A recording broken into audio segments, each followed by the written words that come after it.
Oh, Olivia. Jesus Christ. I was the second man she ever in her whole life.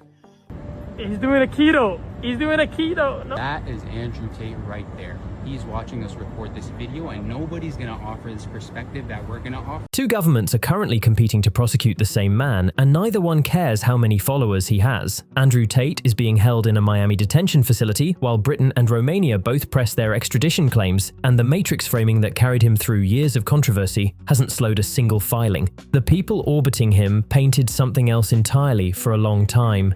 Justin Waller publicly suggested he'd be removing Tate's chains after the arrest, while in the same breath discussing fashion and dating advice he'd supposedly given Baron Trump. Fans took that and built a theory out of nothing, convinced the Trump family would quietly make the whole thing disappear once it turned serious. Guys, that's not how any of this functions. Federal investigations don't pause because two people once shared a room. Extradition treaties don't dissolve over a verified account. Knowing powerful people isn't a legal defense. Nobody from that family is stepping into a federal courtroom on his behalf, and no politician is setting fire to their own career for a man facing allegations like these. President Trump, Andrew and Tristan Tate, they are accused rapists, human traffickers, not thought of as good people in many circles. Did your administration pressure them? If so, why? I know nothing about that. I don't know. I just know nothing about it. We'll check it out. We'll let you know. What matters in a courtroom is evidence, sworn testimony, filings, and international agreements.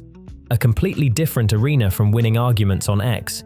No algorithm to exploit, no comment sections to flood, no reframing the story once a judge is looking at it. And that gap got exposed almost immediately after Miami. Supporters had been promising chaos for months. Protests, huge crowds, thousands demanding his release. From the way it was described online, you'd have expected road closures and helicopters overhead. Then the arrest actually happened, and outside the facility there was one guy standing in the rain, holding a handwritten sign. All right, everybody. I'm currently outside the jail where Andrew Tate is being held, and dude, I don't see anybody here, bro. There's not a single... I mean, it is raining, to be fair, but bro, not a single person with a sign or a protest or anything, guys. Look at this. I'm pretty sure that right up there, it's like one of these buildings. It's pouring rain, but nobody here. What's going on? Meanwhile, Tate was dancing near the jail window, performing for crowds that never turned up. That contrast alone tells you how much of that support was real and how much of it was just people watching content. He's doing a keto. He's doing a keto. No. That is Andrew Tate right there. He's watching us record this video, and nobody's gonna offer this perspective that we're gonna offer, and Andrew Tate's the only one that's gonna understand it, and he's gonna take our advice, and he will fly us out and have a meeting and a podcast with us. Mark. Here's the part prosecutors barely had to build themselves. He handed them most of it. For close to a decade, he sat in front of cameras walking through exactly how his business worked. Not by accident, and not once or twice. He repeated it across podcasts, interviews, and his own uploads, packaged the whole thing as advice for young men, and sold it as evidence he'd cracked something nobody else had. He talked about bringing women in, getting them working for him, controlling the money they made, routing it into his own account. He even explained why they supposedly stayed, claiming he knew precisely how to make them emotionally dependent and financially reliant on him. None of that was somebody else's accusation. That was him, on camera, presenting it as a business model worth copying. Got my main bitch, my bottom bitch, Vivian. Vivian's younger. So yeah, that's how it started. I met Vivian in Slovakia. We had a long-term relationship thing. I was living in England. I moved her to England to be with me to start doing my webcam company. When I bring on new girls, I usually pair them with Vivian. Because Vivian's younger. Vivian's like 21. So Vivian's been with me 6 years. She's completely head over heels in love with me. She wants kids with me, everything. So Vivian's been with me 6 years. Vivian's like 21. Vivian's younger. I'm fucking all these 16-year-old women or 18-year-old women, whatever the law is. How long ago was your webcam business? Yeah, so I stopped having any involvement with it. I think 8 to 9 years ago I stopped. When Corona came, I scaled it back up, right? So I got 20 more girls online. We scaled that back up to $300,000 or $400,000 a month. So I got back into the game hard. But now we're coming towards the end of Corona. I'm just going to keep I'm gonna keep like 5 or 6 of my main girls. I mean, what did I do? I helped some people organize some accounts on an internet website. That's what I did. I created a system that allowed me to convince girls to do this, allowed me to retain 100% control of their income. I know how to make sure the girl can't run away. I helped women with the tax side. Tax is also another important element. Prosecutors can now simply point at the footage and note that he said it himself. Inside a courtroom, those stop being edgy podcast moments. They become a defendant describing a system that prosecutors argue lines up directly with coercive control, financial exploitation, and trafficking allegations. Years of engagement-driven content suddenly operating as a recorded statement. Am I a bad person? Because the more you didn't like it, the more I enjoyed it. I loved how much you hated it. Turned me on. Why am I like that? Why? Whilst we were having sex, he put his hand on my throat and strangled me until I lost consciousness. But he was still having sex with me when I kind of came back around again.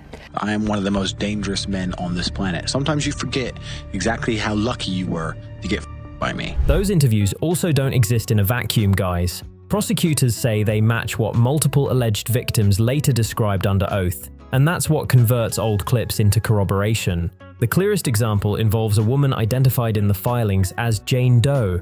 According to her account, she met Tristan Tate online. He gave her attention, made her feel special, convinced her something real was building between them. Believing they had a future and chasing a music career at the time, she accepted an invitation over to Romania. Oh, she's Olivia. Jesus Christ. I was the second man she ever in her whole life. Beautiful, big, natural. It's so cute. Man, it hurt her at every moment that I was doing it, but it felt good for me, so who gives? That's where it turned. Rather than a relationship, she says she ended up in a house with several other young women running a webcam operation. She described the atmosphere, described how unhappy those women appeared, and worked out that nearly everyone there traced back to one of the brothers. She says she was pushed repeatedly to join the operation while being steadily cut off from anyone outside that house. Then she started speaking to another woman there, identified as Mary Doe. Comparing notes, they discovered they'd both been drawn to Romania on nearly identical romantic promises, and both landed in exactly the same setup. Two separate women, same approach, same destination. Jane Doe secretly reached out to a friend serving as a US Marine sergeant. Believing he was hearing about a trafficking situation, he took it to the US Embassy. Authorities got involved, and the women left the property. Both brothers deny all of it and argue their accusers are lying or chasing attention. But she went to law enforcement, gave sworn testimony, and cooperated with investigators. And that's precisely why those old clips carry so much weight for the prosecution. Their argument is that the model Tate spent years proudly describing looks remarkably close to what alleged victims say was actually happening behind closed doors. Which brings us to what prosecutors are calling the most damaging evidence in the entire case. Not a screenshot from some anonymous account, not AI-generated audio circulating on social media, but video footage reported on by major outlets, and now among the most contested elements of the whole proceeding. Tell me what. Say what you mean.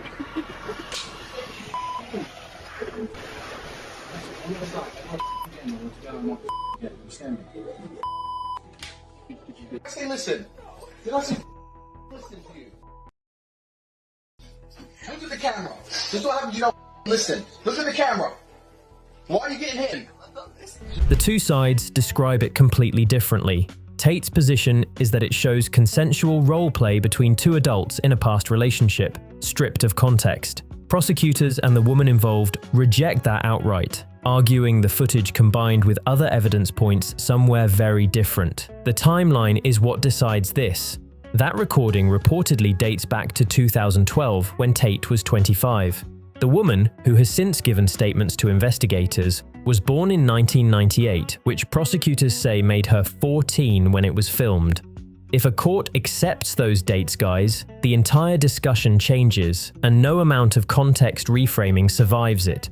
Prosecutors argue the footage shows physical abuse and controlling behavior, pointing to both the recording and her later statements. Tate denies everything and disputes both characterizations. So this stops being an internet argument where people pick a side based on who they already liked. It becomes video evidence, reported dates, witness statements, and forensic timelines. Prosecutors also say the footage doesn't stand alone. They argue it sits alongside testimony, interviews, digital records, and the broader pattern established throughout the investigation. If he's extradited to Britain, he faces criminal proceedings there over the allegations UK authorities brought forward. If Romania takes him instead, a separate case is already moving through their courts. These aren't duplicates, and they don't cancel each other out. Beating one doesn't erase the other. Clearing one hurdle just places the next one in front of him. And now that we see our institutions are completely corrupted by billionaire pedophiles, to address what you said about Trump, I agree with you. I'm a Navy SEAL in this shit. Come get me, raid my house, take my stuff. You think I don't wipe my phone every night? You think I'm dumb? Come get me, arrest me. Now it's charged by Keir Starmer, some fucking wanker who keeps issuing Interpol warrants for me. We need to get Andrew Tate, Interpol. Bro, just fucking chill out. Chill out. I'm in Beverly Hills. Come get me. I'm not hard to find. I post my location on Twitter and I'm 6'3", walking around Beverly Hills with a crowd of adoring fans. Come get me. Help from Trump's camp to help you get here? Was there any influence there? I have no idea. Okay, so you don't know. Okay. I mean, I would like to think, I'd like to be optimistic and believe that Donald Trump saw this garbage and maybe asked some questions. I like that idea, but I don't know. I had no confirmation. I have no idea. I don't know why. Myself, I'm in a lot of trouble with many charges from the British government for my speech, saying the things I say are completely unacceptable. But primarily my message is challenging the blanket authority and the blanket narratives which are pushed by our institutions. And now that we see our institutions are completely corrupted by billionaire pedophiles, now we see our institutions have been completely overrun and they're operating in secret rooms and subverting the rule of law. I think that makes it even more important that people like myself continue to challenge authority and demand answers and demand transparency and not believe official narratives. This is just the tip of the iceberg. What we know is going to be a fraction of what actually took place. And if I find it absolutely disgusting, and I don't want to make this about me, that they've managed to do so much damage to my brother and I with no evidence, while sitting on such a huge pile of evidence for some of the most important people on the planet. To address what you said about Trump, I agree with you. But I think Trump would have been under huge pressure from some of the most important people in administrations all around the world to release nothing at all. And the fact that he continued to try and be transparent and allow people at home to understand how this world really works, I have to give him credit for, because a lot of people would have been in Trump's ear saying, don't release anything. And yes, he's a maverick, as is Elon. And if our democracies are going to survive in the coming decade with all of the problems that exist in our societies, transparency is the most important thing we can push for. None of this disappears when the news cycle moves on either. Hearings, appeals, extradition filings, all of it grinds forward for months or years, long after social media has found something new to argue about. He isn't facing one prosecutor, one courtroom, or one investigation. He's facing separate legal systems, each ruling on its own evidence and its own standards. The saddest part of this isn't Tate himself. It's the millions of young men who were told this is what strength looks like. Flashing money, controlling people, treating empathy as a weakness. None of that was ever strength. Actual strength is self-control, owning your mistakes, treating people with respect, and never needing to diminish someone else to feel powerful. Young men deserve considerably better role models than this. See how deep the brainwashing goes? There's more people happy about Andrew Tate being arrested than not a single person on the Epstein files being arrested. Look how hard they're going after this guy, and they're not putting even an ounce of energy to anyone on the Epstein files. Do you not see how f***ed up that is, bro? When there's physical proof of them being pedophiles, sacrificing babies, and eating baby organs. And the other side is all accusations. No matter what you believe about the guy. That clip on its own, in his own words, makes you question everyone who stood next to him. Particularly the ones who talk constantly about faith and family values while staying silent or keeping the association going. At some point, people do get judged by the company they keep, and that's a fair question to raise when someone says these things openly and their friends never once flinch. Prime Minister, you've made it very clear this is personal for you. Tell me why. Well, it is personal. How does £20 million spread across schools across the country counteract someone like Andrew Tate? He has 11 million followers on X. People like Andrew Tate are a real difficulty, and for teenage boys, they need to talk about that because it's very difficult for them to navigate their way. Countering the damage he causes, you know, is £20 million up to that challenge. He's on the same platform as your government pushes out communications. Yet what can you do about it? Well, we can push out communications. And they're spending billions trying to deprogram men from my programming of go to the gym. Scary. While they let grooming gangs rape, while they let criminals steal, while they let murderers, while they let immigrants arrive, all the problems of that country, everyone's talking about me. What is my chance of a fair trial in the UK when the Prime Minister is saying I'm the biggest problem for the country? Zero. Mr. Keir Starmer, I heard you're in a little bit of trouble. I've got bad news for you because you're in a whole bunch more. I'm here in America and I've just been handed a document which proves that Morgan McSweeney, who was your chief of staff under the Labour government, was behind the entire attack that happened against me. It breaks international law. It completely breaks the presumption of innocence. It shows the corruption of the British state. It shows that you were afraid that I was inspiring bravery in young men, and when young men are brave, they will prevent the Labour government from enslaving the entire UK population. That is why you have insulted me every single day in the mainstream news. That is why you told the Romanians to lock me up, even though I never did anything wrong. That is why members of parliament to this day slander me every single day, because the primary objective is to attach heinous allegations to my name to the point where people are afraid to use my influence. They know I'm influential. I'm the most influential. So they want everybody afraid to associate with me because of the heinous allegations attached to my person and deserves jail. 1 week later, he was arrested. Was he charged with beating her up? No, that's on video. Wasn't charged with that. How did I know that was a setup? Because that video is 15 years old. Why would they hold on to a video for 15 years and never release it? No one ever saw it before. Then it pops up out of nowhere. Then he's arrested. Because if they just arrested him out of nowhere, people would be like, hey, not Diddy, I like his songs. No, they want everyone to believe you're guilty before you're even found guilty. So they had to release the video to set him up. Why Can you explain that more? The gradual disclosure thing? Absolutely. So the media is specific. It's almost like the media makes things come true. It doesn't report what happened and what's true. It makes things come true. So let's look at my example, for example, and I think this explains it. If I wasn't there, the video wouldn't have gone viral. Why? Because they're trying to lock me up for being a hateful person. So they have to take anything they can get and push to the public constantly and endlessly, not because I am hateful, but to convince them I'm hateful so they can lock me up for being hateful. They describe themselves as stone-cold hustlers, but functionally that's just an absence of morality combined with enough intelligence to monetize it. That mix genuinely does take you far financially, provided you're willing to exploit people and feel absolutely nothing about it afterward. They put a target on their back for them to get stabbed, jumped, murdered. In particular, those types of allegations, SA allegations, sexual assault, let me tell you right now, that doesn't play well for anyone politically in jail.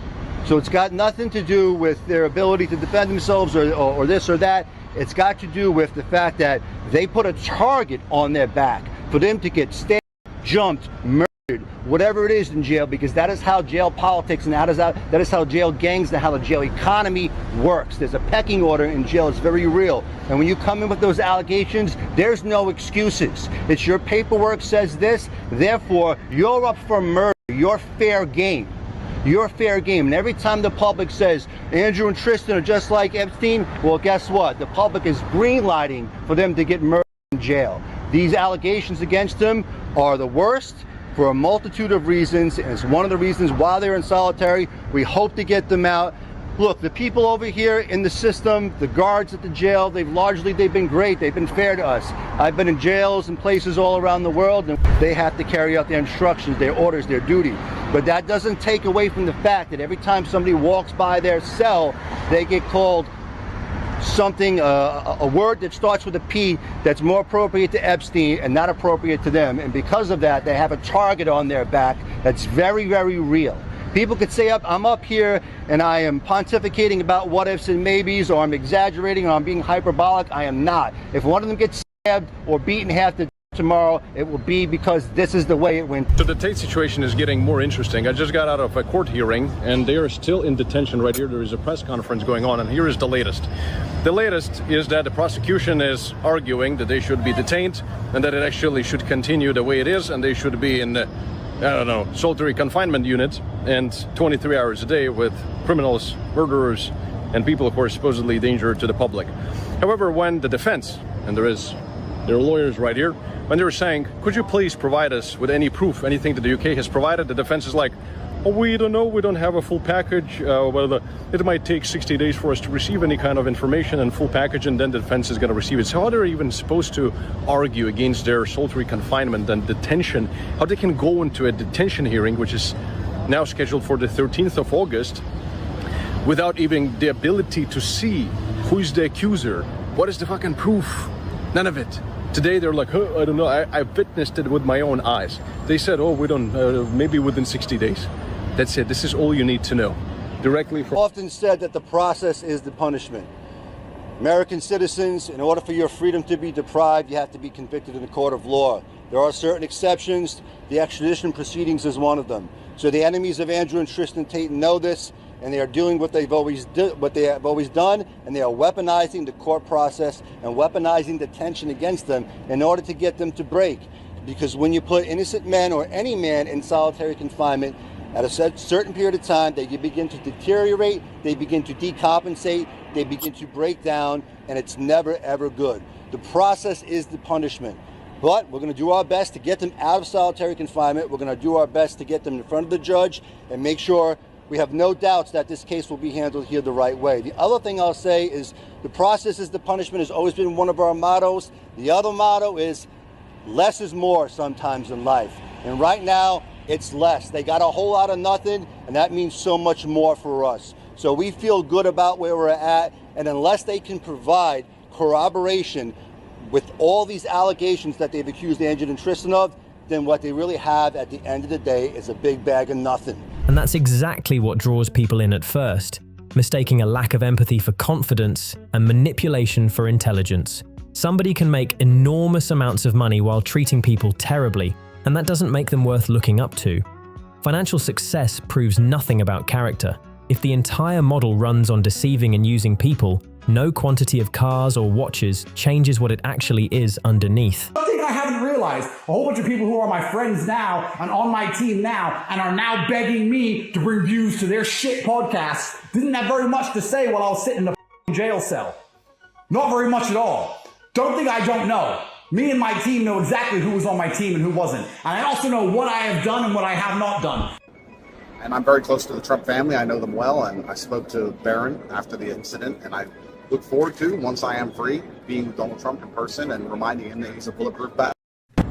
He's doing a keto. He's doing a keto. No. That is Andrew Tate right there. He's watching us record this video, and nobody's going to offer this perspective that we're going to offer. And Andrew Tate's the only one that's going to understand it, and he's going to take our advice, and he will fly us out and have a meeting and a podcast with us. Mark my word. That's it for this one. If you got something out of it, drop a like. It helps this channel more than most people realize. And if you're new around here, this is Creator Pulse. So subscribe and let me know your thoughts down in the comments. Catch you in the next one.